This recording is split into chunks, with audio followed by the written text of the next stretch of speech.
इंद्र देवता की अभी कोई भी कृपा ऊपर से बरसती हुई नजर नहीं आ रही है। एकदम कड़ाके की धूप है इस वक्त। तो जिस तरह से पानी का छिड़काव किया जा रहा है उसके जरिए प्रदूषण को नियंत्रित किए जाने की कोशिश की जा रही है। ऐश्वर्या, आपका शुक्रिया।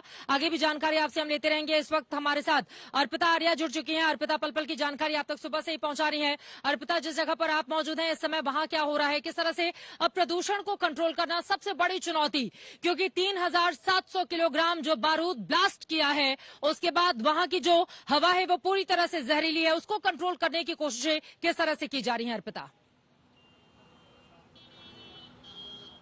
बिल्कुल, जैसे कि तस्वीरें हम आपको दिखा रहे थे कि स्मॉग गन का इस्तेमाल, एंटी स्मॉग गन का इस्तेमाल हो रहा है। इसी के साथ साथ आपको जरा हम दिखाएं, हम जब सुबह यहाँ पर थे तो हमारे पीछे इमारत दिख रही थी ट्विन टावर के तौर पर, लेकिन अब वो गायब है। आपको अगर तस्वीर हम जूम करके दिखाने की कोशिश करें तो अगल बगल की देखिए आपको इमारत जो है वो इस वक्त नजर आ रही होगी। उनके ऊपर लगे कपड़े में अगर आप देखेंगे तो आपको धूल नजर आ रही होगी। वो कपड़े जो सफेद कलर के आपको नजर आ रहे थे वो अब धूल से लदे हुए, यानी उनका कलर अब ग्रे हो चुका है। यानी और ये कहा जा रहा है कि मैं तो उस वक्त उस ब्रिज पर मौजूद थी जब ये धमाका हुआ।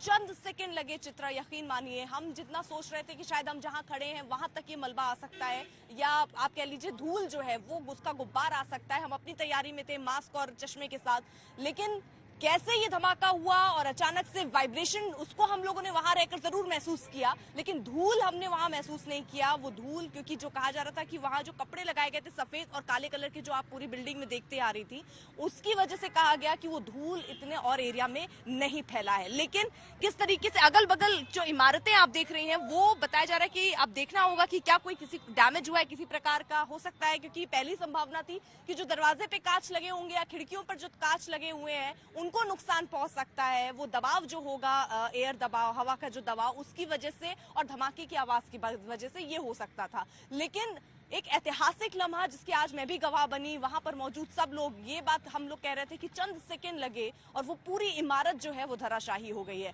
हालांकि देखिए अभी भी यहाँ पर जहां मैं मौजूद हूँ सड़कों को बंद किया गया है। थोड़ी देर में जब सड़कें खुलेंगी तो मैं अंदर आपको वो तस्वीरें भी दिखाऊंगी, कोशिश करूंगी कि मैं थोड़ा मलबे तक पहुंचूं और वो तस्वीरें भी आप तक दिखाऊं। बैरिकेड अभी भी यहाँ पर किए गए हैं, पुलिस की तैनाती अभी भी आप देख रहे हैं। स्मोक जो एंटी स्मोक गन है वो 100 की संख्या बताई जा रही है। 100 की संख्या में वो हवा को क्लीन करने के लिए। मैं यहाँ, क्योंकि यहाँ जहां खड़ी हूं, मैं महसूस कर पा रही हूं कि जैसा पहले यहाँ पर क्वालिटी थी, एयर क्वालिटी मुझे तकरीबन वैसी ही नजर आ रही है, क्योंकि बहुत इसका धुआं जो है उठा नहीं।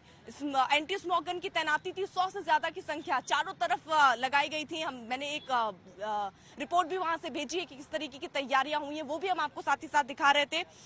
इसके अलावा हम आपको जरा कोशिश करते हैं कि वहां पर भी ले चलें जहां पर ये ट्विन टावर गिराया गया, उसका जो मलबा है उसको भी दिखाएं। लेकिन अगर आप तस्वीर, क्योंकि मुझे समझ नहीं आ रहा अजय, अगर तस्वीर आप दिखा पाए, वो जो कर्टेन आपको दिख रहे हैं वो पूरे जो इमारत है उसको ढक दिया गया था, सफेद कलर के कपड़े से ढका गया था। लेकिन अगर आप देखेंगे तो उनके कलर जरूर बदले हैं। अभी यहाँ से जो दूर से मैं देख पा रही हूँ किसी तरीके का कोई नुकसान इस इमारत को हुआ नहीं है। फिलहाल ये तस्वीर यहाँ दिख रही है, लेकिन अब वो देखना होगा कि क्या कोई इमारत अगल बगल की डैमेज हुई है, क्योंकि ये दावा किया जा रहा था, आश्वासन दिया जा रहा था ऐसा कुछ होगा नहीं।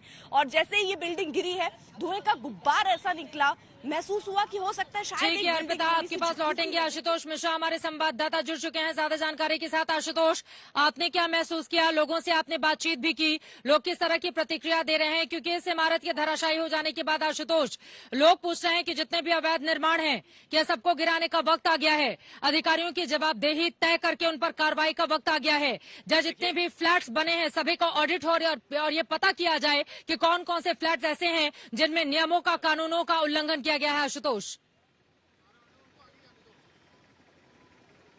देखिए, ऐसा तो है नहीं कि नोएडा अथॉरिटी को ये पता ही नहीं है कि कहां कहां पर नियमों की अवहेलना हुई है। हुई तो है। आपको अगर याद हो कि जब ये मसला उठा था, सुप्रीम कोर्ट में आदेश आया था, तो सरकार ने जांच भी बिठाई थी। उस जांच के बाद वो फाइल कहां गई, कितने अफसर जेल में हैं या कितने प्रमोट होकर सिस्टम में आगे बढ़ गए हैं, ये नहीं पता। बहरहाल अब जो कुछ हो चुका है, देखिए तमाम सारी सड़कें खाली कराई जा रही हैं। हम एक जो ये स्प्रिंकलर मशीन है उसी पर सवार हैं। ये पूरा जो वाटर गन है, ये पूरी हवा में जो कि डस्ट जो थे, बहुत बारीक डस्ट, वो सस्पेंडेड थे और ये आगे दिक्कत कर सकती थी। इसीलिए पूरी नोएडा अथॉरिटी जो है बड़ी बड़ी मशीनों को लेकर के आगे बढ़ रही है। हम नोएडा ग्रेटर नोएडा की जो सड़क है, हाईवे, उस पर जा रहे हैं और ये बड़ी संख्या में सफाई कर्मचारियों को सैकड़ों से ज्यादा की संख्या में लगाया गया था कि अगर मलबा बाहर आता है उसको साफ कर दिया जाए और साथ ही अगर जो डस्ट पार्टिकल्स हैं सस्पेंडेड है अगर वो ज्यादा होते हैं तो उसको साफ कर दिया जाए। ये देखिए आगे आपको लिए चलते हैं, देखिए वाटर स्प्रिंकलर मशीनें लगा करके चारों तरफ की ये सफाई की तस्वीरें, कुछ सेकंड की जो मेहनत थी उसके बाद जब ये हो गया तो अब एक बड़ी चुनौती थी कि साफ सफाई की जाए। हालांकि यहाँ खड़े रहना काफी मुश्किल था, लेकिन कुछ ही मिनटों में आप देखिए कि जो प्रशासन की ओर से बंदोबस्त किए गए चारों तरफ से, जहां पर भी मलबा नीचे हो सकता था, खासकर उस ऊंचाई पर जहां सांस लेना मुश्किल हो, तमाम से प्रशासनिक अमला यहां लगाया गया है और पूरा इस हिस्से को, पूरे धूल के गुबार को यहां पर सेटल कर दिया गया है। अब हम जहां खड़े ठीक पीछे यहां से वो रास्ता जिसे बंद किया गया जहां पर धमाका हुआ, महज कुछ कदमों की दूरी पर, लेकिन यहाँ पर जो गुबार आया उसको रोका गया, सेटल हो गया। आगे वाटर कैनन, ये स्मोक गन, ये सब चलाई जा रही हैं ताकि ये अब इसको रोक लिया जाए। हालांकि जो सवाल आपने उठाया, अब ये देखना होगा सरकार उस पर जवाब देगी क्या। क्या ऑडिट नोएडा में ऊंची इमारतों के हो रहे हैं, जो अवैध निर्माण हुए हैं उन पर आगे क्या कार्रवाई होगी, या फिर जो निवासी हैं क्या उन्हीं को हर बार सुप्रीम कोर्ट या अदालतों का दरवाजा खटखटाना पड़ेगा। बहरहाल इन कर्मचारियों के लिए एक बड़ी चुनौती थी कि जल्दी से जल्दी सब कुछ सामान्य कर लिया जाए। नोएडा ग्रेटर नोएडा हाईवे पर हम जहां मौजूद हैं, ट्रैफिक सामान्य हो चुका है। कुछ मिनटों के लिए रोका गया था, जो एयर ट्रैफिक है उसको भी रोक दिया गया है। अब सब कुछ फिर से व्यवस्था अपनी पटरी पर लौटी है, सब कुछ लौटा है, कुछ सवालों के साथ। सवाल ये कि जो दोषी थे, जिन्होंने सपना देखा था यहाँ घर लेंगे, उनके साथ धोखा हुआ, घर टूट गया, आखिर अब उन लोगों को इंसाफ कैसे मिलेगा। इंसाफ तभी होगा जिन जिन अधिकारियों ने कागज पर साइन किए, फाइल पर दस्तखत किए, ये इमारत खड़ी हुई, जिसको टावर ऑफ करप्शन कहते हैं, खड़ी हुई, जब तक वो जेल नहीं जाते इंसाफ नहीं मिलेगा।